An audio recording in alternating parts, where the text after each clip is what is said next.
The clinking of ice in his whiskey glass was the only sound that dared to break the suffocating silence. Elena watched Liam, her husband of 5 years, as he stared out the penthouse window at the glittering, indifferent city below. This was supposed to be their anniversary, a celebration of the life they had meticulously built. But the man before her was a stranger, his shoulders tense, his jaw set in a way that had nothing to do with love.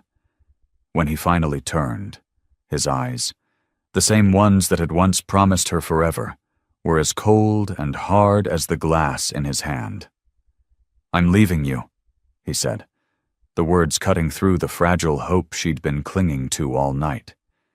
He didn't just choose another woman. He chose to shatter Elena's world on the one night she was planning to tell him it was about to expand, with the secret of a new life stirring within her. The scent of roasted rosemary and garlic filled the apartment, a warm, savory cloud that stubbornly defied the evening's chill. Elena adjusted the sleeve of her silk maternity blouse, a recent purchase, still loose enough to conceal her nascent bump, and gave the herb-crusted rack of lamb a final, satisfied look. Everything was perfect. The table was set with their wedding china, the one they only used for special occasions. A bottle of expensive champagne, a gift from a client of Liam's, was chilling in a silver bucket, though she would only be having a celebratory sip. In the center of the table, a single white rose stood in a slender vase, a mirror of the one he had given her on their first date. 5 years. It felt like a lifetime, and no time at all. She smoothed her hand over her belly, a secret smile playing on her lips. Tonight, she would give Liam the ultimate anniversary gift. After 2 years of quiet heartache, of negative tests and forced optimism, it had finally happened. They were pregnant. She imagined his face, the surprise melting into joy, the way he would drop to his knees and press his ear to her stomach, talking to the tiny person who was a part of them both. The thought sent a giddy, warm tremor through her. The clock on the wall chimed 8, then 8:30. A familiar knot of anxiety began to tighten in her chest. Liam was late. He was often late. His work as a lead architect at his father's prestigious firm was demanding. But tonight was different. He had promised. "I'll be home by 7, Elle. We'll open that bottle and celebrate properly," he'd texted that morning. She sent a quick message. "Hey, everything okay? Dinner is ready when you are. Sexuom." The 3 dots appeared, then vanished. No reply. By 9:15, the lamb was cooling. The candles were burning low, and the anxiety in her chest had morphed into a dull, heavy dread. She had changed out of the silk blouse and into a comfortable cashmere sweater, the pretense of a glamorous anniversary dinner feeling more and more like a foolish charade. The jingle of keys in the door finally came just before 10. Liam walked in, shedding his tailored coat and dropping his briefcase by the door with a thud that echoed the sinking of her heart. He didn't look at her, didn't seem to notice the beautifully set table or the aroma of the carefully prepared meal. He walked straight to the bar cart and poured himself a generous measure of whiskey, the clinking of the bottle against the glass sharp and jarring. "Liam? I was so worried," Elena said, her voice softer than she intended. "I made the lamb you love." He took a long swallow of his drink before finally turning to face her. His face, usually so handsome and expressive, was a cold, unreadable mask. There were no laugh lines around his eyes, no warmth in his mouth. He looked exhausted, but it was more than that. He looked empty. "We need to talk," he said. His voice was flat, devoid of emotion. Elena's hands grew cold. She wrapped her arms around herself, a subconscious gesture to protect the secret she held. "Okay. What is it? Is it work? Your father?" He shook his head, avoiding her gaze as he stared into the amber liquid in his glass. "It's us, Elena." Each word was a stone dropping into a still pond, the ripples spreading outwards, chilling everything they touched. "Us?" What about us?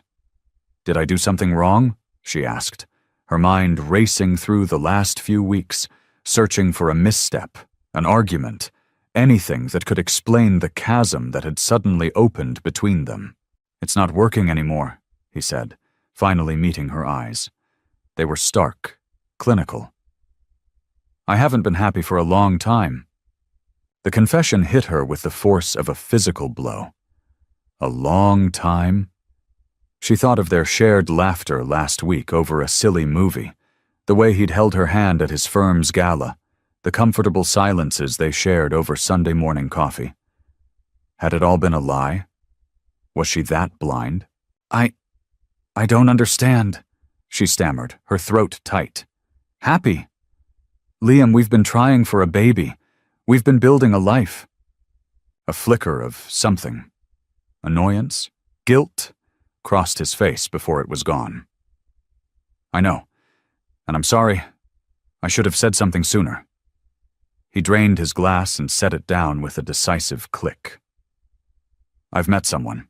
The floor seemed to tilt beneath her feet. The carefully constructed world she inhabited, wife to a brilliant architect, future mother, partner in a life of shared dreams, crumbled into dust. The air rushed out of her lungs. Someone? The word was a pathetic whisper. Her name is Amelia, he said, and the fact that he gave her a name made it brutally, terrifyingly real. She's a junior associate at the firm. It's serious. Elena sank into one of the dining chairs, her legs no longer able to support her. The perfect table, the single rose, the cooling lamb. It was all a monument to her own delusion. She stared at him. This man she had loved with every fiber of her being, the man whose child was growing inside her, and saw only a stranger. The betrayal was a physical pain, a sharp, searing agony in her chest. For how long? She managed to ask, the words scraping her raw throat. A few months, he admitted, his gaze finally dropping to the floor. Months. Months of lies, of stolen moments, of her sleeping in their bed alone while he was with her. The sickness rose in her throat, hot and bitter. So that's it? She asked, a hysterical laugh bubbling up. 5 years of marriage, you just throw it away for a junior associate you've known for a few months? It's not like that, Elena. It's complicated, he said, running a hand through his perfectly styled hair in a gesture of frustration that felt utterly staged. I don't want a messy divorce. My father, the firm, it needs to be clean. I've had my lawyer draw up a settlement. It's very generous. You'll be taken care of. A settlement. A business transaction. That's all their life together was worth. The grief that had been choking her was suddenly burned away by a flash of white-hot fury. He stood there, talking about a clean break and a generous settlement, as if he were closing a business deal, not detonating the life of the woman who had sacrificed her own ambitions to support his. He had no idea. He had no idea about the secret she held, the tiny, fluttering heartbeat that tied them together in a way no legal document ever could. She looked at his cold, detached face, at the impatience in his eyes, and the words she had been so desperate to say died on her lips. She would not give him this. She would not hand him this precious secret to be factored into his settlement. She slowly got to her feet, her movement stiff and robotic. She walked past him, past the mockery of their anniversary dinner, and into the bedroom they had shared. She closed the door behind her, the soft click sounding as final as a coffin lid shutting. Sinking onto the edge of their bed, she wrapped both arms tightly around her stomach, a fierce, protective gesture. The tears finally came, silent and scalding, streaming down her face for the man she had lost, and for the child who would now be born into a broken home. The dream was over. This was the cold, harsh reality. The morning light that filtered through the floor-to-ceiling windows was pale and merciless, illuminating the wreckage of the night before. Elena had slept in their bed, a vast, empty expanse of cool linen that still held the faint, traitorous scent of Liam. She hadn't cried herself to sleep. The shock had been too profound, leaving her in a state of suspended, numb disbelief. Now, in the harsh light of day, the pain was beginning to seep in, a slow, creeping poison. The apartment, once her sanctuary, felt alien and hostile. Every object held a memory, every corner a ghost of a shared moment. The photograph on the bedside table, the two of them on their honeymoon in Tuscany, laughing, their faces glowing with sun and love, was a cruel joke. She turned it face down with a trembling hand. She had built her entire world around him. When they met, she was a brilliant coder, a rising star at a small tech firm, with dreams of launching her own venture.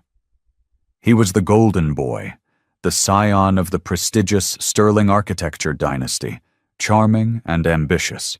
He'd been captivated by her mind, her independence. "You're not like the other girls, Ella," he used to say. "You have a fire in you." But slowly, subtly, he had extinguished that fire. His life was all-consuming. The late nights, the networking events, the constant pressure to live up to his father's legacy. He needed her support, her unwavering presence. "I can't do this without you," he'd plead. And she, besotted and in love, had believed him. She'd put her own career on the back burner, taking on freelance projects she could do from home, managing their lives so he could focus on his ascent. She became the perfect corporate wife, an elegant, intelligent accessory on his arm. And she had told herself it was worth it. For him, for them, for the family she was so desperate to build. A noise from the walk-in closet startled her. "Liam!" He was back. A foolish, desperate flicker of hope ignited in her chest. Maybe he had reconsidered. Maybe it was all a horrible, whiskey-fueled mistake. She found him pulling a designer suitcase from the overhead shelf. He was already dressed in a crisp suit, his movements efficient and detached. He was packing. "What are you doing?" she asked, her voice raspy.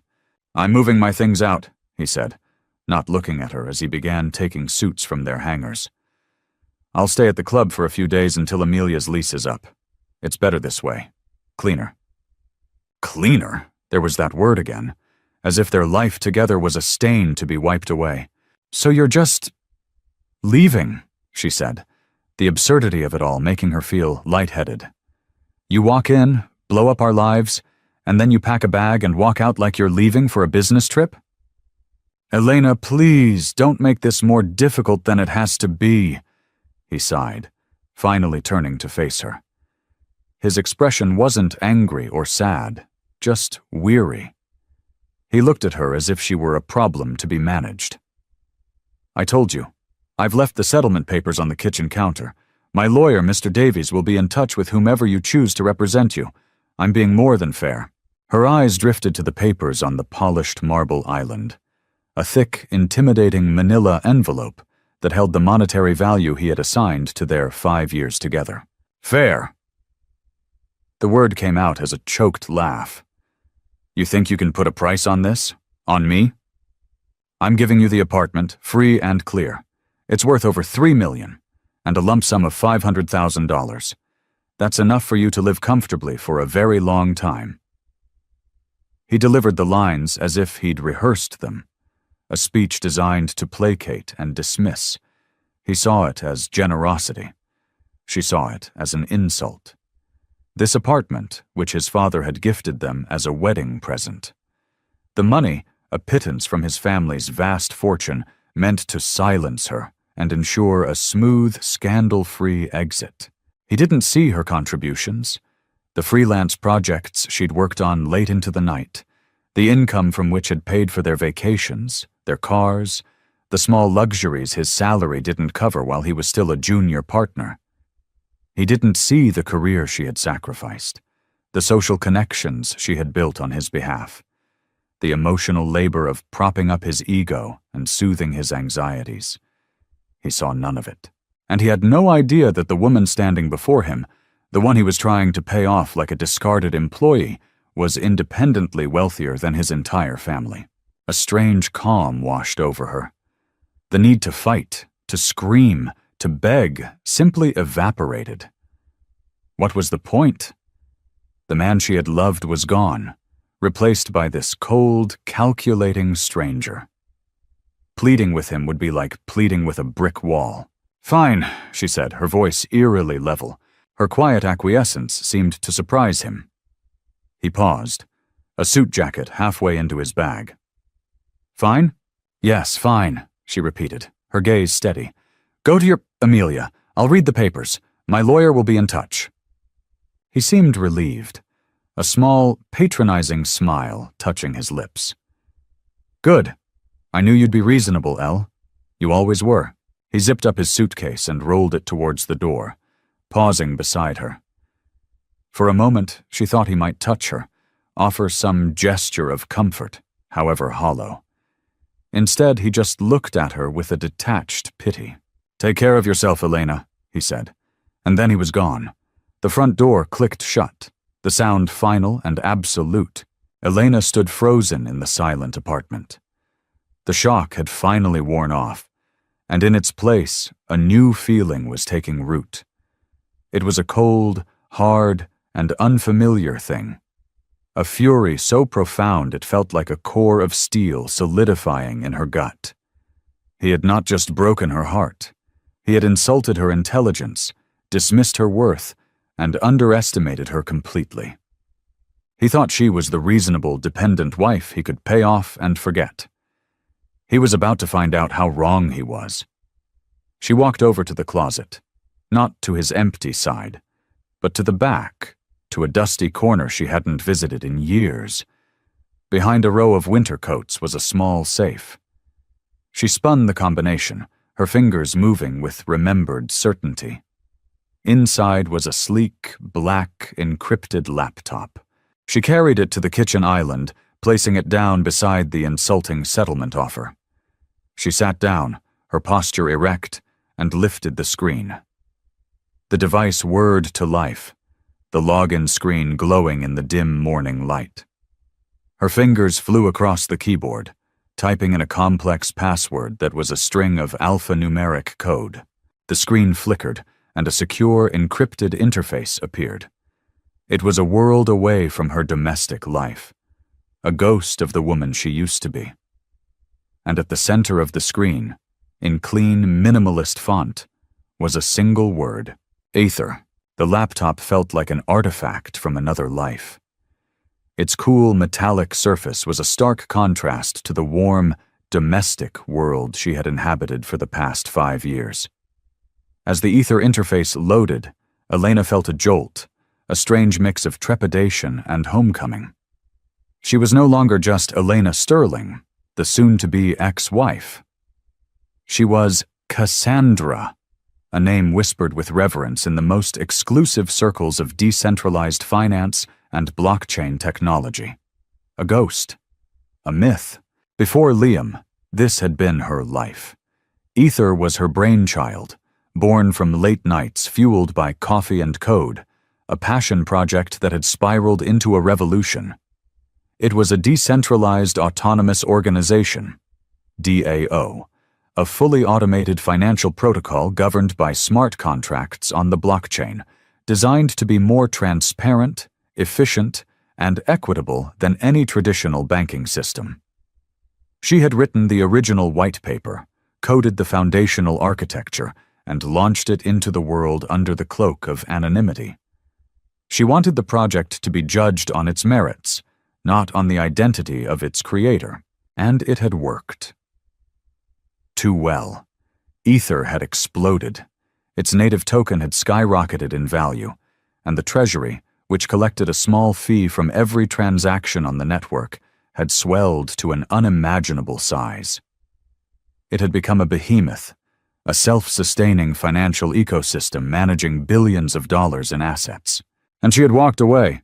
When she met Liam, his world of tangible structures, of steel, glass, and concrete, seemed so much more real than her own world of intangible code. He'd been impressed by her freelance work, but when she tried to explain the complexities of ether, his eyes had glazed over. "It sounds like a fun little hobby, Elle," he'd said with a patronizing smile. "But you can't build a life on internet money." In her desire for a normal life, for marriage, for a family, for his approval, she had let him believe it was just that. A hobby. She had built herself a back door, a secure administrative key that would allow her to intervene in catastrophic situations, but she had let the community-elected governance council run the day-to-day operations. She had become a silent observer, watching her creation flourish from the sidelines. Now, logging into the administrative dashboard for the first time in years, the numbers on the screen made her dizzy. The treasury wasn't just large, it was astronomical. 9 figures. 10. It had crossed the $1 billion mark and kept climbing. It was a self-perpetuating engine of wealth, and she, Cassandra, held the master key. Her mind reeled. She looked from the glowing screen, representing a fortune beyond comprehension, to the manila envelope Liam had left on the counter. His generous settlement. The lump sum of $500,000 felt like an insult of cosmic proportions. He was trying to buy her silence for less than 0.05% of what she had quietly built, while he was busy climbing his father's corporate ladder. The sheer, staggering irony of it was almost comical. A new kind of power, cold and clear, began to flow through her veins. It wasn't about the money itself. She had lived modestly, her needs simple. It was about the validation. The proof that the world she had built, the one he had dismissed, was infinitely more vast and powerful than his own. The psychological battle began to rage within her. Part of her, the wounded, heartbroken part, wanted to throw it all in his face. To call him, screaming the numbers from the screen, to watch his arrogant facade crumble as he realized the magnitude of his mistake. She imagined the humiliation, the groveling, the desperate attempts at reconciliation. But another part of her, the cold, logical coder, Cassandra, counseled caution. Revealing her hand now would be an emotional outburst, not a strategic move. Liam had hurt her, but he had also underestimated her, and in his underestimation lay her greatest advantage. He saw her as weak, dependent, and reasonable. It was time to use that perception against him. She spent the rest of the day immersed in the world she had left behind. She read through years of governance proposals, community discussions, and development updates. Ether had evolved, grown, become more than she had ever imagined. The community was vibrant, intelligent, passionate.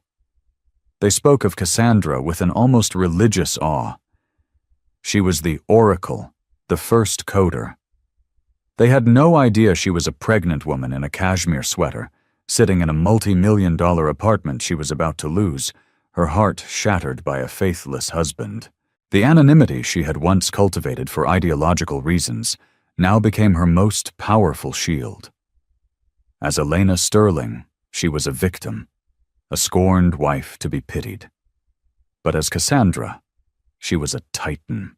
The plan began to form, not as a detailed blueprint, but as a series of quiet, decisive steps.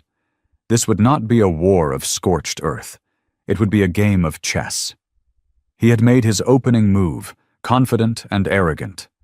Now it was her turn. She would not use Ether's billions to crush him. That would be too easy, too crude. It would also expose her, and she wasn't ready to give up the shield of Cassandra. Not yet.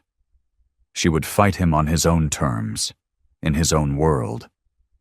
She would use the weapons he understood, lawyers, assets, and the slow, meticulous dismantling of his power.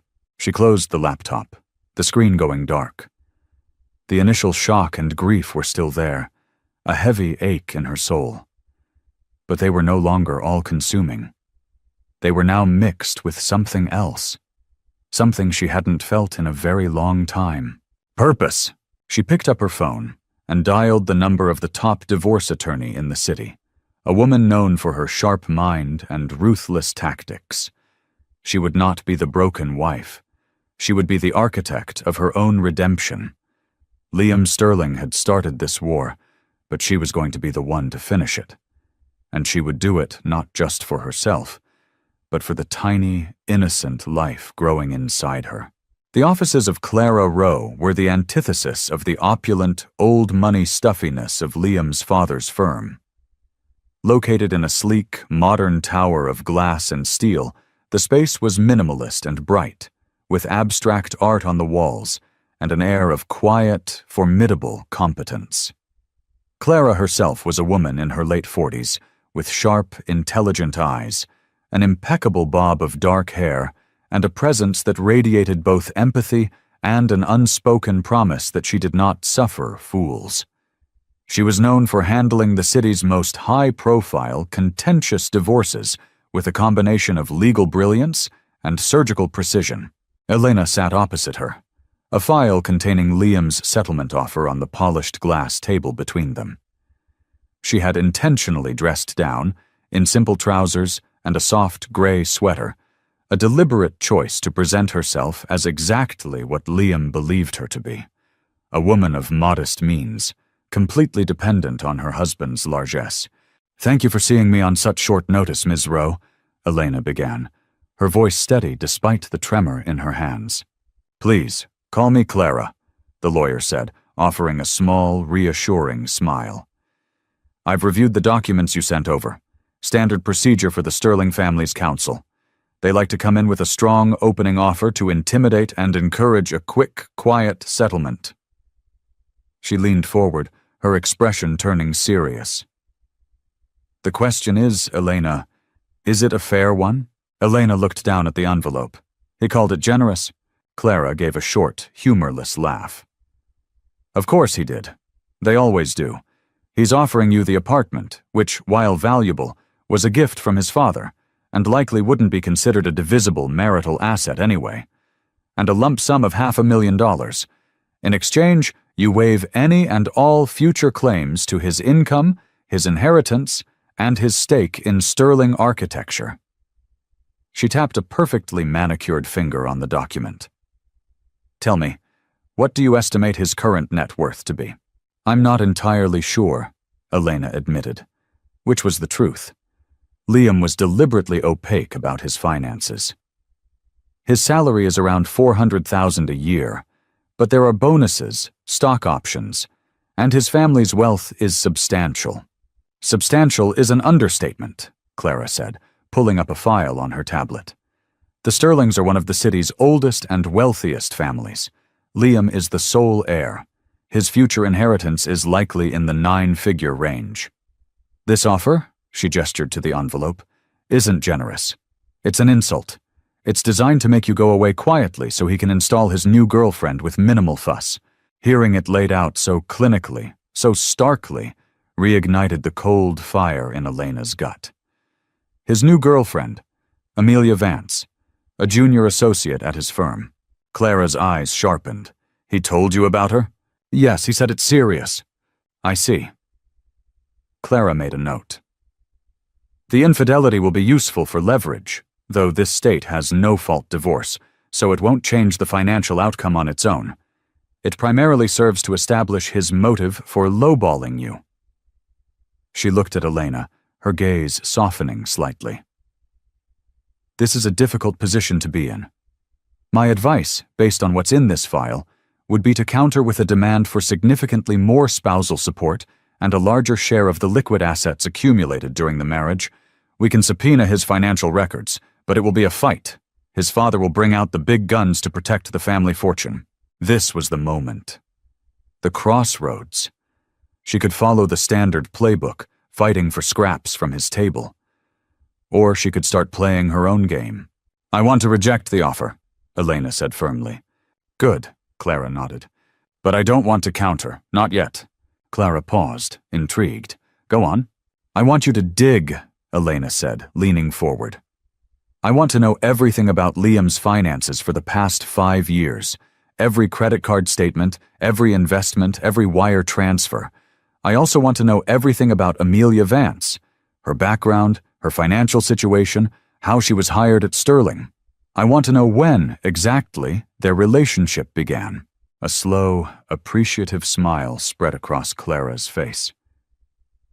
You're not interested in just getting your fair share. You're building a case. I'm gathering information, Elena corrected gently. He thinks this is a simple financial transaction. He's forgotten who I was before I met him. I want to remind him. She still didn't reveal her secret. Not even to Clara. Ether was her ace, a card to be played only when it would have the most devastating impact. For now, she would operate in the world Liam understood. She had another, smaller, secret weapon he had long since forgotten about. There's something else, Elena said, pulling a thin folder from her handbag. Before we were married, I had my own investment portfolio, mostly early-stage tech startups. Liam called them my hobby projects. He never took them seriously, so they were never merged with our joint finances. They remained solely in my name. She pushed the folder across the table. Clara opened it, her eyebrows rising as she scanned the contents. The portfolio was a curated list of small, seed-round investments in companies that had, over the past 7 years, become major players in the tech industry. My God, Elena, Clara breathed, looking up from the pages. This is impressive. You have an incredible eye. Based on these valuations, this portfolio alone is worth around $8 million, Elena finished for her. Give or take, depending on the market.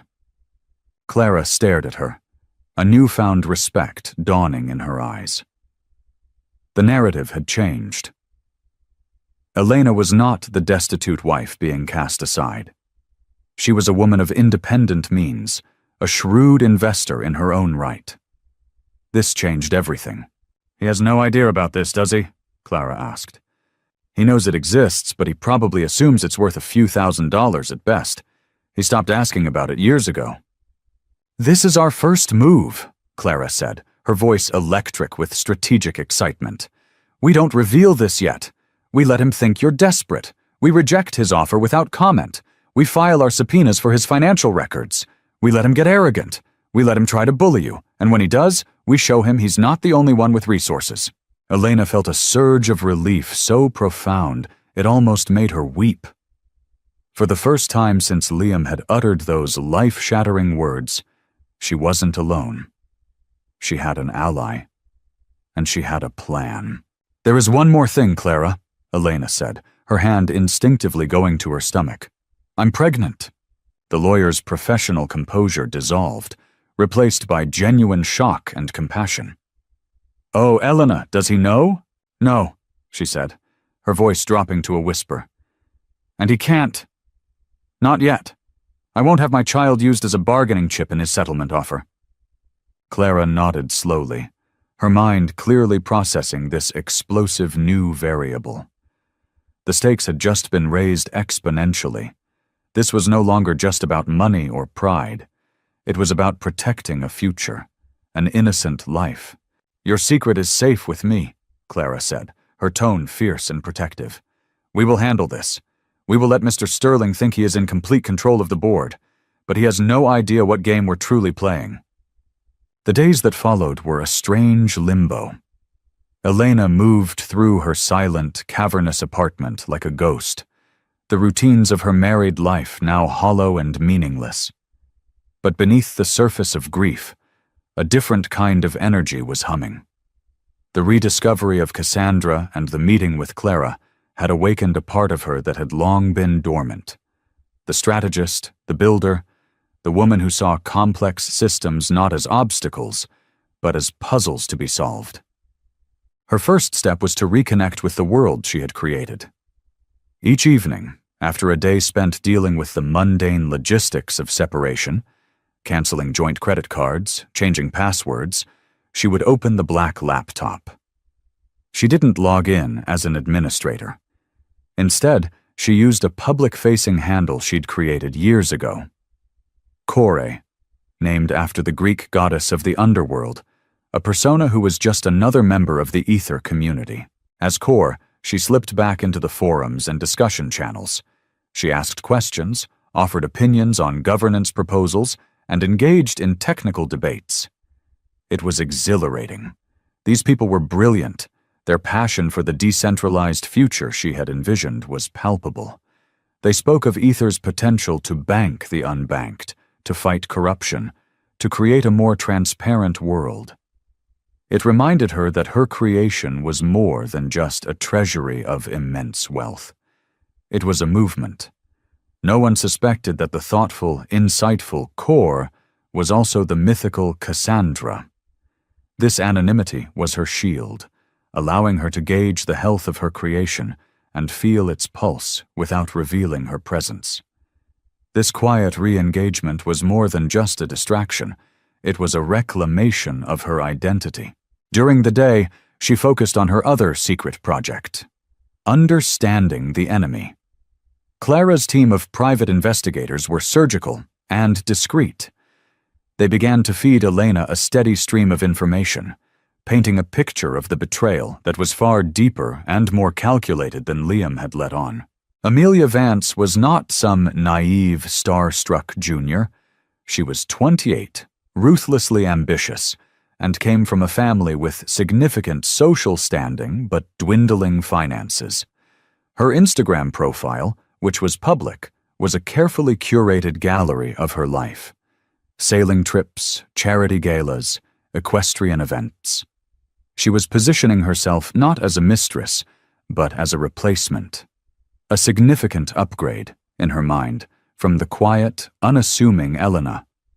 There were photos of her at events Elena had been unable to attend due to morning sickness she'd disguised as a stomach bug. In one picture, taken at a gallery opening 2 months ago, Amelia was wearing a familiar emerald necklace. A chill went down Elena's spine. It was a necklace Liam had claimed to have bought for his mother's birthday. The timeline was the most painful part. The affair hadn't started a few months ago. Credit card statements, meticulously analyzed by Clara's forensic accountant, showed hotel bookings, expensive dinners, and lavish gifts dating back almost a year. A whole year of lies. While Elena was timing ovulation cycles and injecting herself with hormones during a brief, difficult round of fertility treatments, Liam was wining and dining his replacement. The cruelty of it was breathtaking. He hadn't just fallen out of love with her. He had actively deceived her during the most vulnerable period of their marriage. The pain was a physical entity, a weight in her chest that made it hard to breathe. There were moments, usually late at night, when the fury would recede, leaving behind a raw, desolate grief. She would curl up in bed, clutching a pillow, and mourn the man she thought she had married, the future she had believed in. She would whisper to the tiny life inside her, promising it would be loved, that it would be enough. These moments of sorrow were essential. They weren't a weakness. They were the fuel. They reminded her why she had to be strong, why she had to be strategic. She began to see the power imbalance of her marriage with stark clarity. It hadn't just been about money or family connections. It had been about information. Liam had held all the cards because he had controlled the narrative. He presented himself as the burdened, brilliant architect, and she, the supportive, slightly naive wife. He had compartmentalized his life so effectively that she had only ever seen the carefully edited version he wanted her to see. Now she was the one with the information. She knew about the secret bank account he'd opened 6 months ago. She knew about the weekend trips with Amelia, disguised as site visits. She knew the timeline, the lies, the depth of the betrayal. And he knew nothing. He had no idea she was watching, listening, piecing together the truth. He had no idea about the $8 million portfolio waiting in the wings. And he certainly had no idea that his quiet, reasonable wife was the anonymous creator of one of the largest decentralized financial platforms in the world. One afternoon, a message came through from the lead investigator.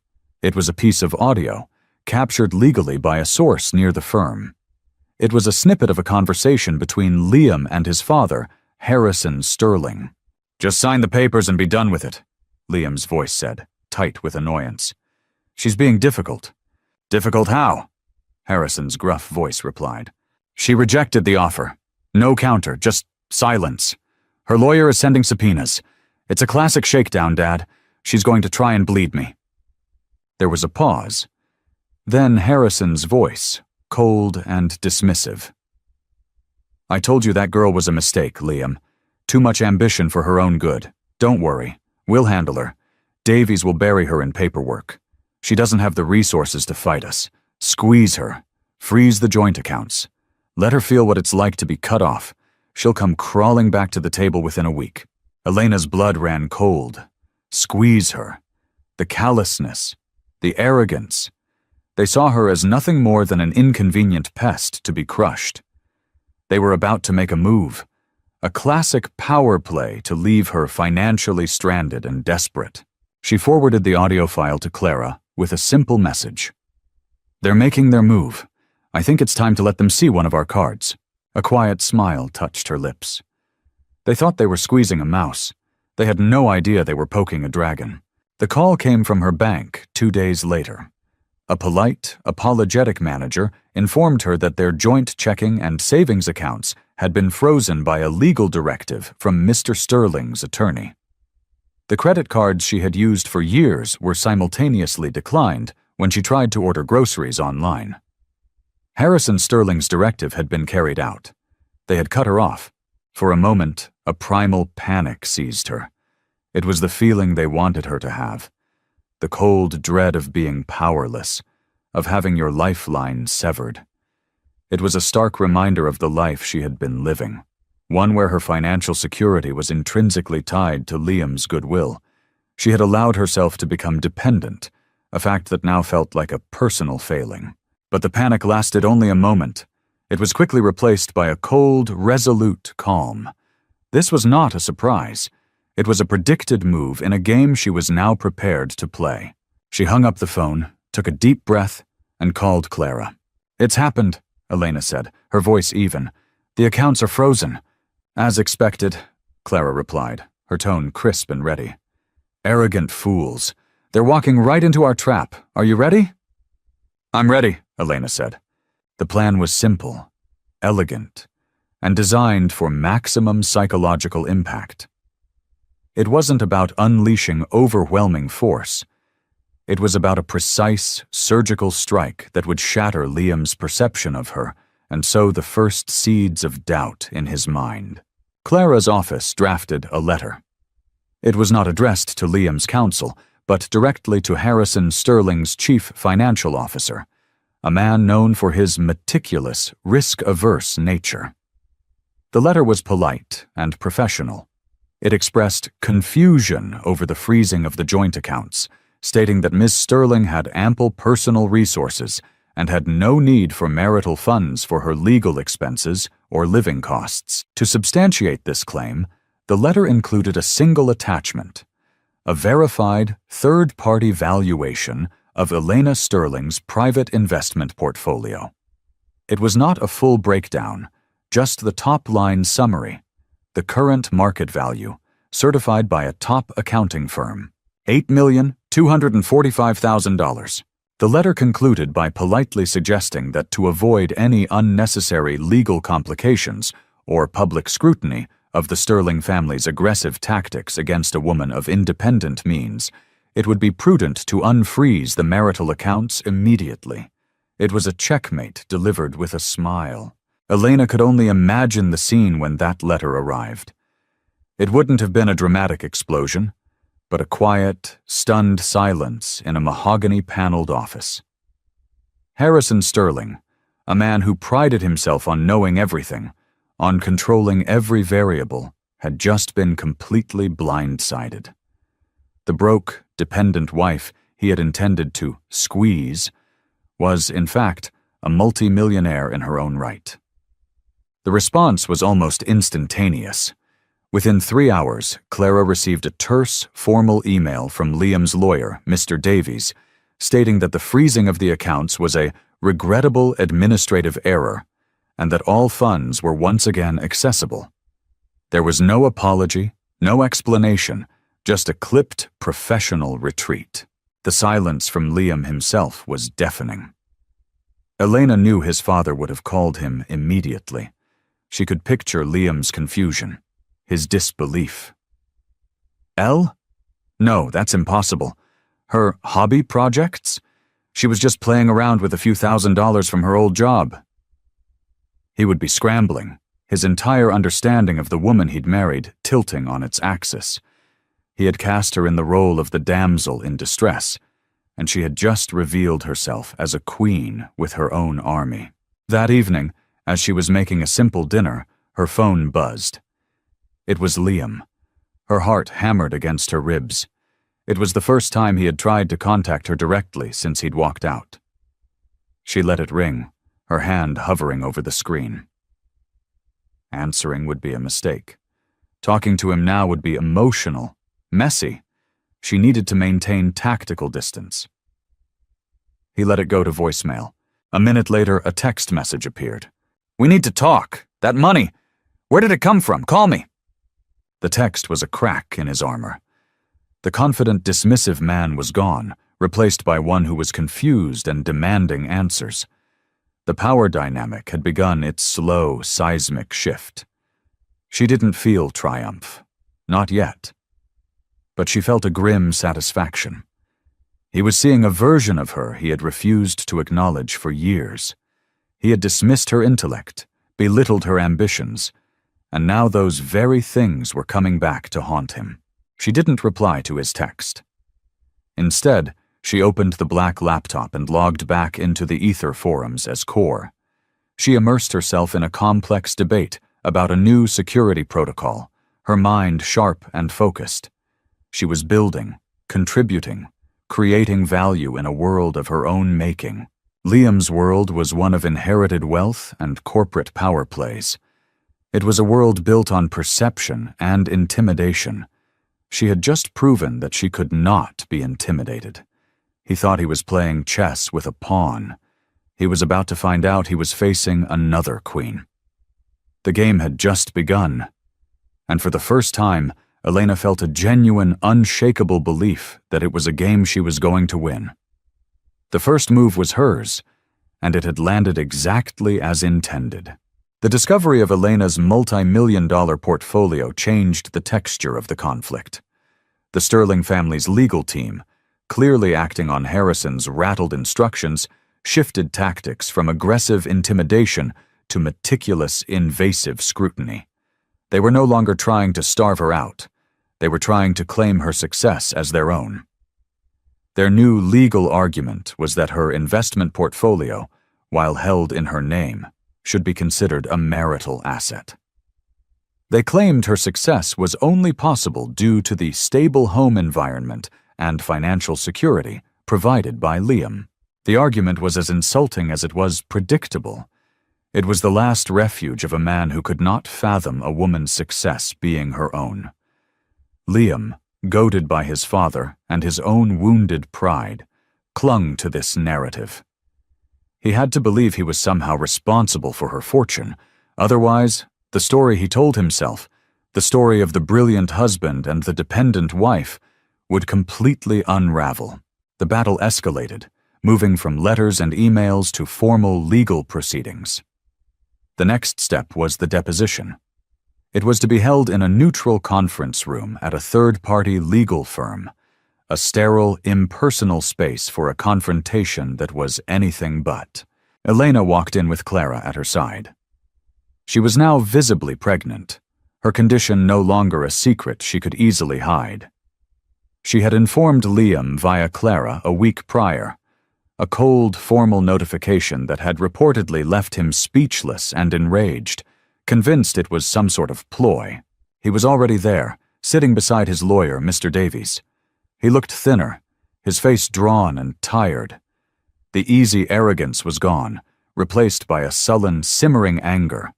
When his eyes landed on her, and then on her swollen belly, his expression was a toxic cocktail of fury, confusion, and a flicker of something she couldn't name. Guilt? Regret? It was impossible to tell. Amelia was not present. Clara had informed her that their relationship was already showing signs of strain under the pressure. The deposition began. Davies, a slick, silver-haired man, led the questioning. His strategy was clear: to belittle Elena, to portray her as an amateur who got lucky, and to build a case that Liam was the true architect of their financial lives. "Mrs. Sterling," Davies began, his tone dripping with condescension, "let's talk about this portfolio of yours. A few fortunate bets on some internet companies, is that right?" "They were strategic, long-term investments in sectors I understood well," Elena replied, her voice calm and measured, just as she and Clara had rehearsed. "And you made these investments with what capital precisely?" "With income from my own freelance software development work and savings from my career prior to the marriage." Liam scoffed audibly from across the table. "Freelance work? Elena, you made a few $1,000s a month building websites for dentists. Let's not pretend you were some tech mogul." Clara shot him a warning look. "Mr. Sterling, you will allow the witness to answer the questions." But Liam was too agitated to be silenced. "This is ridiculous. That money, her success, it happened while she was married to me, while she was living in my home, benefiting from my name, my connections." This was the moment. The culmination of all the lies, the dismissals, the years of being underestimated. This was the trap they had so carefully laid. Clara leaned forward, her voice dangerously soft. "Mr. Sterling, since you seem so confident that your wife's financial successes are intrinsically tied to you, perhaps you could enlighten us. Are you familiar with a decentralized autonomous organization known as Ether?"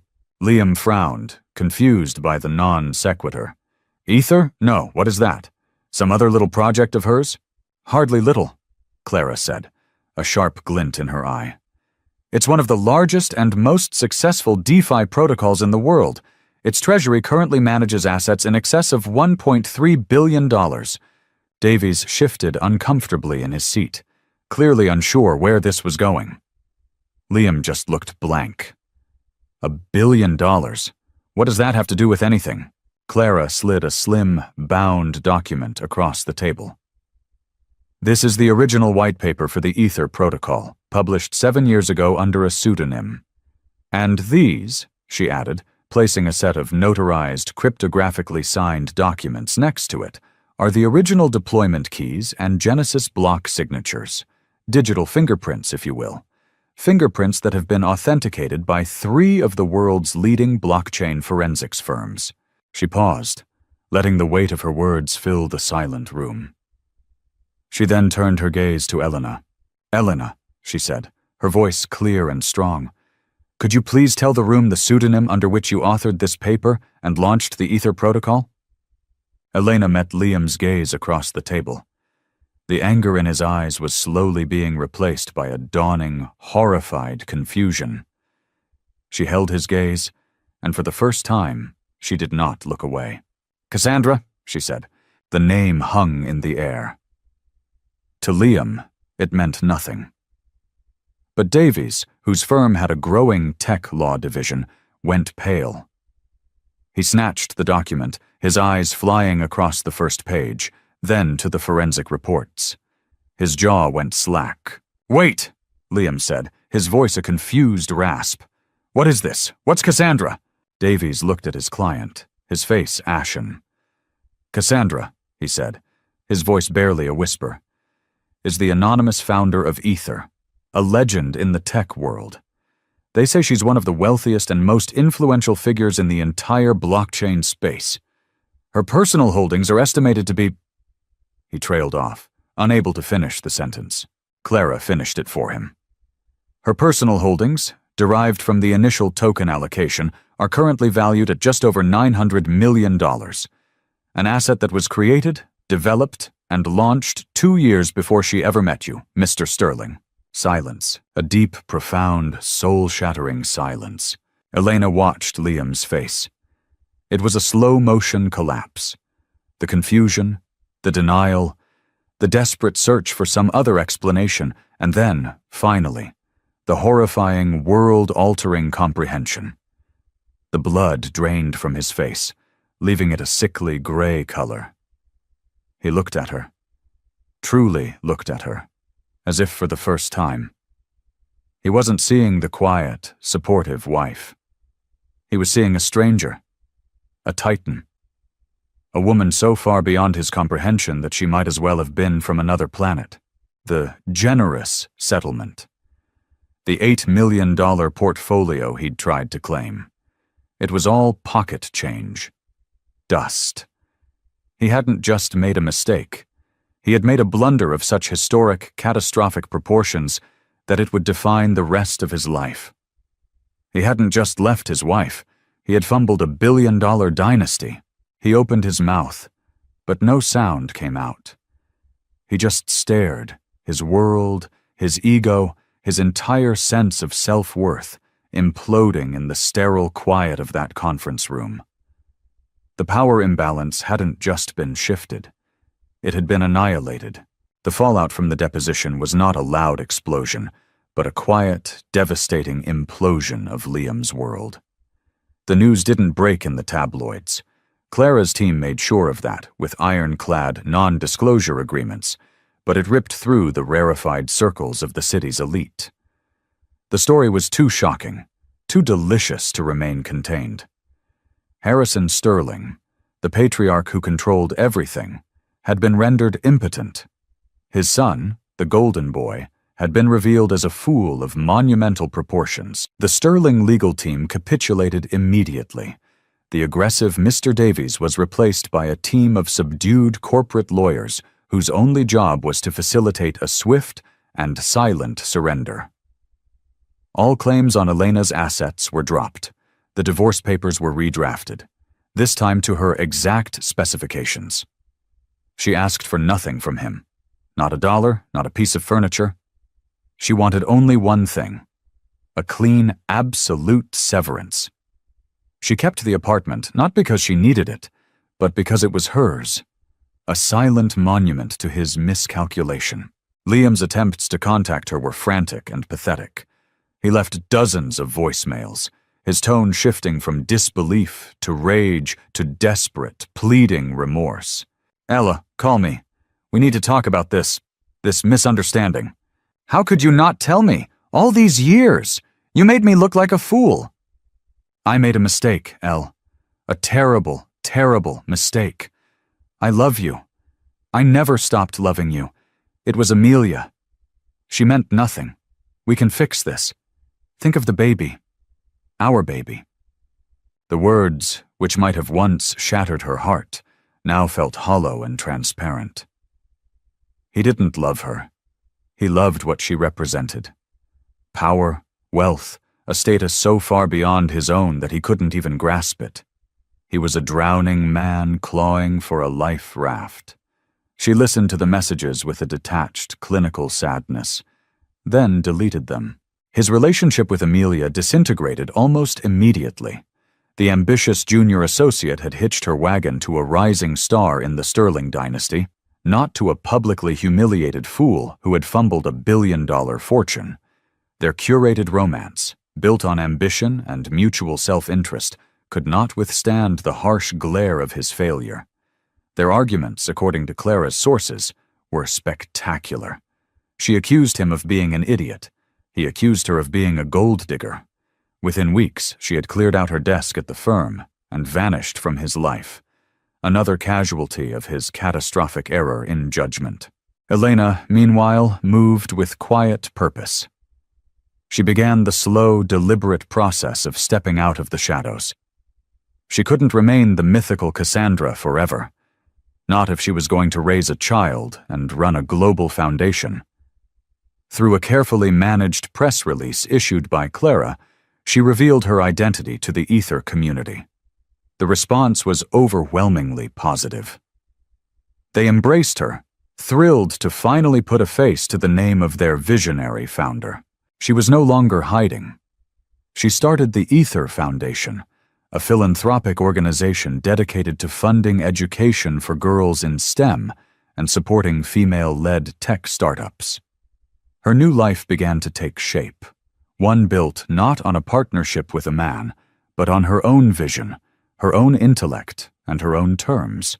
One cool autumn evening, about a month before her due date, there was a knock on her apartment door. It was Liam. He looked awful. He had lost weight, there were dark circles under his eyes, and his expensive suit hung on him as if it belonged to another man. The arrogance had been completely stripped away, leaving behind someone lost and broken. "Elena," he said, his voice raw, "please, just 5 minutes." She hesitated, then stepped aside, letting him into the foyer but no further. I don't understand," he said, looking around the apartment that was once his. "Why didn't you ever tell me? Why did you let me believe you were someone else?" Elena looked at him, and for the first time, she felt not anger or pain, but a profound sense of pity. He truly didn't get it. He couldn't comprehend a world where a woman's identity wasn't defined by her relationship with him. "I didn't let you believe anything, Liam," she said, her voice soft but firm. "You saw what you wanted to see. You wanted a wife who was supportive and uncomplicated, who wouldn't overshadow you. So that's what you saw. You never once asked about the complexities of my work. You dismissed my passions. The woman you thought I was a reflection of your own needs and your own ego. I was always Cassandra. You were just never curious enough to find her." The truth of her words seemed to land on him with a physical weight. He sagged against the doorframe. "I destroyed us," he whispered. "I had everything, and I threw it away for nothing." "No," Elena said gently. "You didn't destroy us. You revealed what was already broken. You revealed who you really are, a man who only values a person based on what they can do for him." She placed a protective hand on her belly. "I told you about the pregnancy, not as a weapon or a bargaining chip, but as a fact. This child is my daughter. She will be raised by me. She will inherit my legacy, not my money, and she will never be used as a way for you to get access to my fortune." He looked up, his eyes filled with a desperate final plea. Can I be a part of her life?" Elena was silent for a long moment. The vengeful part of her wanted to say no, to cut him out completely, to make him pay for his betrayal for the rest of his life. But then she thought of her daughter, and she knew that hatred was a heavy burden to place on a child. She would not be defined by his cruelty. She would be defined by her own grace. "You can be her father," she said quietly, "but you and I are over. There is no going back. Any relationship you have with her will be on my terms, with clear, firm boundaries. It will be a privilege you have to earn, not a right you are owed. Do you understand?" He nodded, a broken man finally accepting the consequences of his actions. He knew he had lost her forever. He had chosen his mistress, and in doing so, had lost an empire he never even knew existed. The birth of Maya was not the dramatic, frantic event Elena had once pictured with Liam by her side. It was a calm, peaceful affair. Clara was her birthing partner, a steady, reassuring presence in the delivery room. When the doctors placed the tiny, red-faced infant on her chest, Elena felt a wave of love so fierce and all-encompassing it left her breathless. This tiny person, with a tuft of dark hair and her own determined scowl, was the future. Months melted into a beautiful, exhausting, joyful blur. Elena discovered a capacity for love she hadn't known she possessed.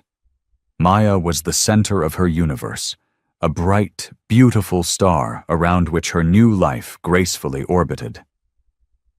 The Ether Foundation was launched to global acclaim. Elena, no longer hiding behind a pseudonym, became a powerful and respected voice in the worlds of technology and philanthropy.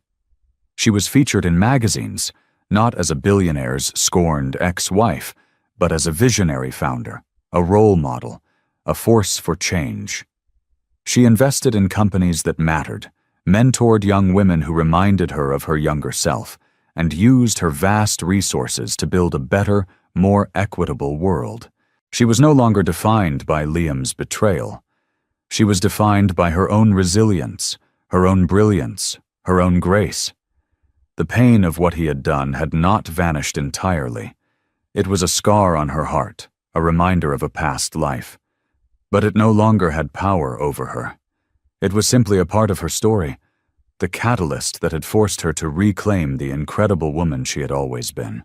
Liam, true to her terms, began the slow, difficult process of earning a place in his daughter's life. He started with supervised visits at the apartment, an hour at a time. He was awkward at first, a stranger fumbling with a baby who had no idea who he was. But he was persistent. He showed up. He was sober. He was humble. Elena watched him from a distance, her heart holding a cautious, neutral space. He had broken her trust, but for Maya's sake, she was willing to let him try to build a new, different kind of trust. He would never be her partner again, but perhaps, in time, he could truly be a father. His own life was a shadow of what it had been. He'd left his father's firm, unable to endure the constant whispers and pitying looks. He was trying to start his own small architectural practice, a humbling endeavor after the grand heights he had once occupied. He was a man reduced, not by her vengeance, but by the weight of his own choices. One sunny afternoon, Elena was sitting on a bench in the park, watching Maya take her first wobbly steps on the soft grass. Her daughter stumbled, fell, and looked up at her, her face crumpling, ready to cry. But then she saw her mother's smiling, encouraging face, and instead of crying, she pushed herself up and tried again. In that small moment, Elena saw everything. The fall, the moment of pain, the decision to rise and try again. It was the story of her own life. She had stumbled, she had fallen, she had been broken. But she had not stayed down. She had risen stronger and more whole than ever before. She looked at her beautiful, resilient daughter, and then up at the bright, limitless sky, her heart full of a quiet, unshakable peace. The future was not something that happened to her. It was something she was building, block by block, a magnificent structure built on a foundation of her own strength. The story of Elena is a powerful reminder that our deepest betrayals can often lead to our greatest transformations. It's a testament to the fact that a person's true worth is never defined by someone else's inability to see it. If her journey from heartbreak to empowerment resonated with you, please give this video a like and share it with someone who might need to hear this message. Don't forget to subscribe and hit the notification bell for more stories of resilience, redemption, and the incredible power of the human spirit. Thank you for watching. Thank you for watching. Thank you for watching. Thank you for watching. Thank you for watching. Thank you for watching. Thank you for watching. Thank you.